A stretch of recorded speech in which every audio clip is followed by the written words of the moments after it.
Pwede naman po kayo pumasok Ha? Anong sinabi mo? para mas makita nyo ng buo. Kaysa naman, nakatitig kayo dyan.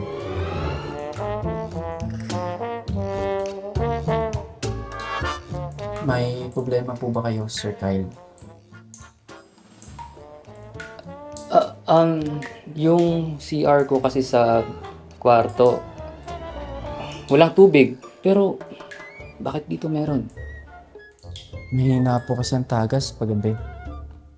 Kaya nag-aagawa ng tubig. Pero, huwag kayong mag-alala. Ayusin ko po. Kung gusto niyo po, sabay na lang tayo dito. Anong pinagsasabi mo? Okay lang yan. Parehas naman tayong lalaki. At isa pa, tulog na yung mga tao. Pwede na lang kung lalagyan nyo ng mali siya.